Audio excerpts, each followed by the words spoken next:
SS from Munich, Germany. What is considered free mixing? Free mixing is just like the issue of Ahlul Bidah or any other issue. There's three groups. There are those who are right wing, those who are left wing, and those who are balanced. There are those who say that every type of free mixing, all free mixing is haram. And that would necessitate the impermissibility of going to the supermarket. Because therein is what? Free mixing. You cannot make Hajj and Umrah because you're sitting on a plane and there's what? Free mixing. I'll tell you a brief story. And this isn't the dalil, but it's a story to show you the logic, huh? We went to NJ Dawah conference, the first conference. It was me and Umar. And at that conference, there was an old Italian woman. She was a Catholic. She wasn't a Muslim, she was a Catholic. All right? And she was married to an older Bangladeshi brother who wasn't Muslim, right? So, we did our lecture, I did my lecture, and they had a room in which you sit down and the students will get their food. So it was me and Umar. And for some strange reason, the old Italian lady, she comes to us, talk to us. So we're eating our food, we're eating dinner, it's dinner time. And you know, she just starts talking and just like, you know, like, wow, you guys are amazing. Literally, no exaggeration. I know from a can of paint. So she started talking about her husband and complaining about her husband and talking about this one and that one. And she dealt with Muslims for years. She's done different charitable programs. She said she built masjids. And if you think I'm lying, you can ask him what he'll tell you. She said, I built this masjid, I paid for this masjid. Well, like, and the whole time her husband was like, oh, don't listen to my wife. What is my wife talking about? Getting my wife away from you. Well, like. So the point comes, she mentions an argument that she had with a Muslim once, a discrepancy. She wanted to go into a masjid, they were having an interfaith type of thingy going on, and he says, oh no, you can't come into this entrance, the women's side is over there. You have to sit with the women over there, so on and so forth. So you know what the old Italian lady, she said? She said, I started hollering at the man, and I refuted him. She said, I refuted him strongly, with strength. She says, I've been to the Kaaba, I've made Hajj, and I'm not a Muslim. The holiest place for Muslims is the Kaaba in the black stone. And there is what? Men and women side to side. So you shut up and let me in the door. This is what she said. So the point that I'm trying to get to is, the point is, it's not the dalil in what she's saying. The point is what? Is that if you say that all mixing is haram, absolutely, then every type of interaction with the opposite sex will be what? Haram. Including the things that I've what? Just mentioned. And where is the exception for those places? Where is the exception for those places? Where does that come from? You can't eat, you can't fly, you can't travel, you can't do nothing because it's all what? Free mixing. So that's clearly problematic. That's the point I'm trying to get to. And then there are those on the left side. Nothing is haram. You can have kumbaya, sit, happy, go lucky, joy, sing and dance with each other, drink tea with each other, shake hands, be with each other. Nothing's haram. We're all Muslims, la ilaha illallah, Muhammad Rasulullah. Everybody's together. What's the big deal? It's okay. We can sit together. We can be friends. We can hug each other. There's no problem. And I'll tell you another story about this. A story of another layman Muslim, not a scholar. But this is a layman. The lady was Catholic. This brother was a Muslim. And it goes to show you sound common sense is a genius in work clothes. Sound common sense is a computer wizard in what? Everyday clothes. The brother, he was a new Muslim.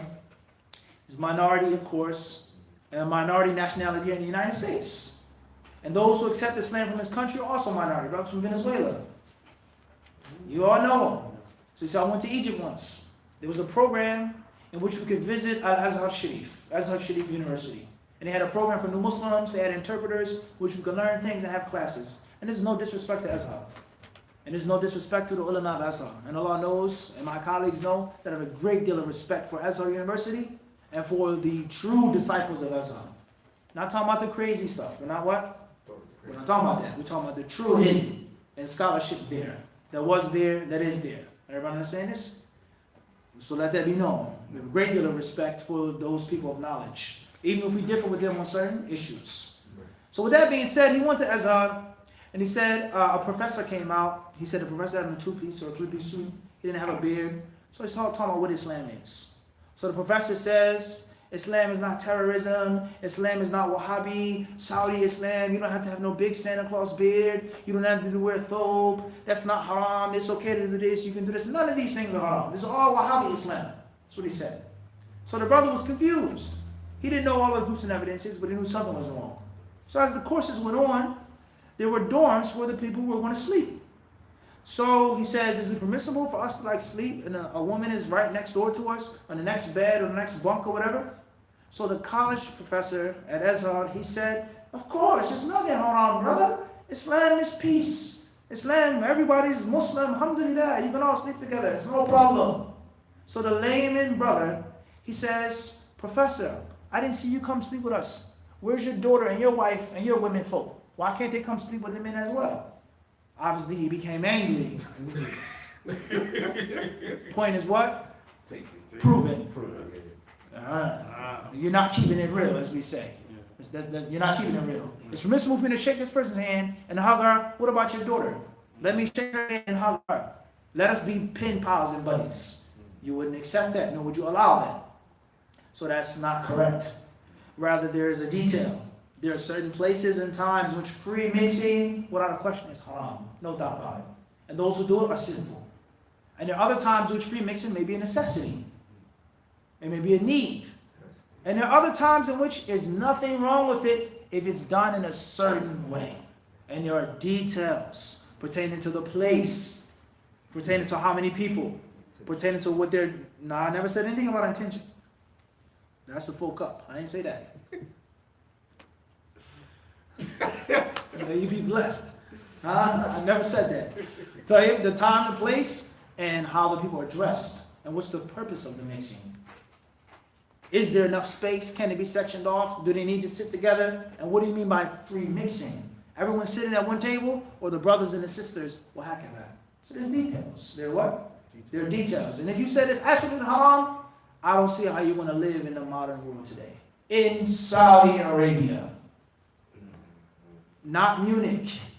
In Saudi Arabia, in Medina. I don't see how you're going to live.